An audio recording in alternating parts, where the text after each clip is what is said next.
हाँ जी बच्चों, आज हम आपके सामने पेपर दूसरे का जो छठा प्रश्न है उसके अंतर्गत चर्चा करेंगे। श्रीमद् भगवत गीता का इसमें दूसरे अध्याय से 13 श्लोक लिए गए हैं। देहिनो अस्मिन् यथा देहे कौमारं यौवनं जरा तथा देहांतर प्राप्ति धीरः तत्र न मुह्यति। श्री कृष्ण कहते हैं इस शरीर में 3 प्रकार के जो है वो परिवर्तन होते हैं जो देखे जाते हैं, कुमार अवस्था, युवावस्था और वृद्धावस्था। कहते हैं लेकिन इस शरीर के परिवर्तन होने पर भी जो आत्मा है उसमें किसी प्रकार का कोई परिवर्तन नहीं होता। कैसे? तो अवस्था के बदलने पर व्यक्ति का जो व्यक्तित्व है, व्यक्ति का जो स्वरूप है, नाम है, उसमें कोई परिवर्तन नहीं होता है। इसे देहिना, देही कहते हैं आत्मा को और देह कहते हैं शरीर को, कि शरीर की अवस्था परिवर्तन होने पर भी उस आत्मा में कोई परिवर्तन नहीं होता।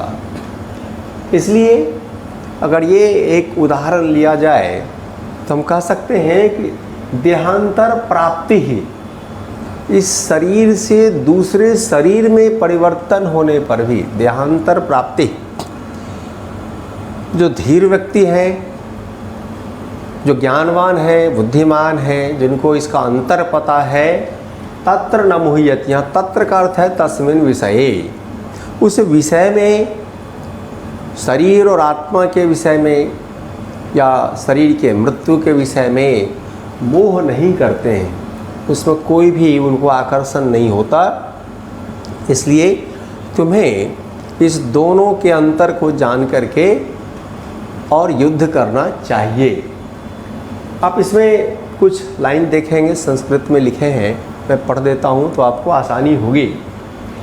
तत् महाभारत युद्धे मोहग्रस्तम अर्जुनम प्रति कृष्णेन प्रदत्तः श्लोकोऽयं महाकवि व्यास रचितात ग्रंथात महाभारत महाकाव्यस्य द्वितीय अध्यायात् भीष्म पर्वतः श्रीमद् भगवद गीताया गृहीतो अस्ति।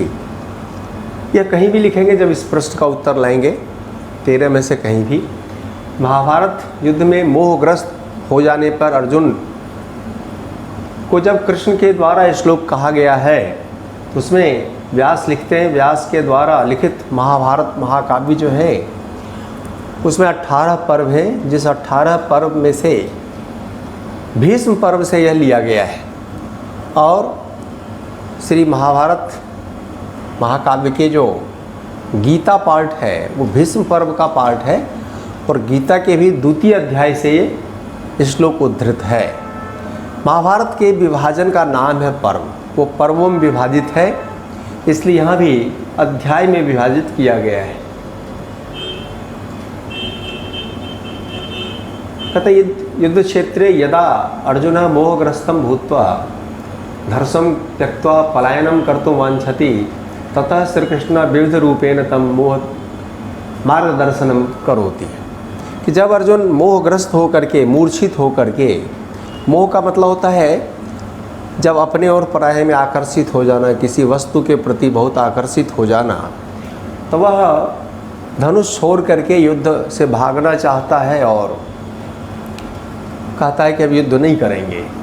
तो फिर अर्जुन को अनेक प्रकार से श्री कृष्ण ने मार्गदर्शन करने का प्रयास किया है।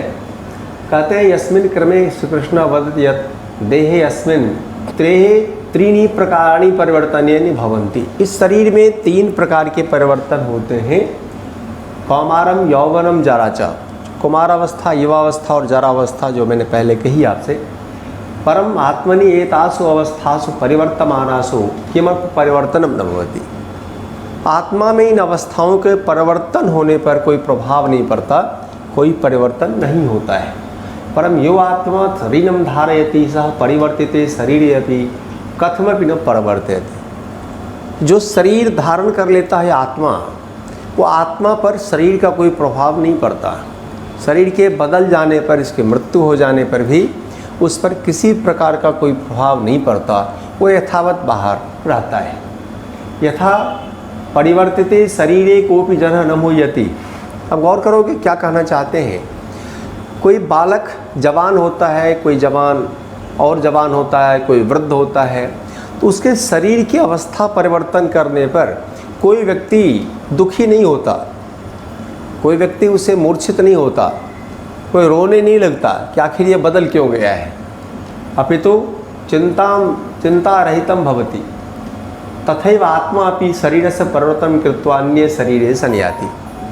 मनुष्य के रूप परिवर्तन होने पर, अवस्था के बदल जाने पर जो उसके संरक्षण है, जो उसके देखभाल करने वाले हैं, वो और चिंता रहित हो जाते हैं। उन्हें लगता है कि अब ये सुरक्षित हो गया, अब इसको हमें हमारी ज़रूरत नहीं पड़ेगी। इसी तरह से कोई भी व्यक्ति उस पर चर्चा नहीं करता, दुख नहीं व्यक्त करता। ठीक इसी प्रकार से जो ज्ञानवान व्यक्ति हैं वो शरीर के परिवर्तित हो जाने पर भी आत्मा के विषय में चिंता नहीं करता।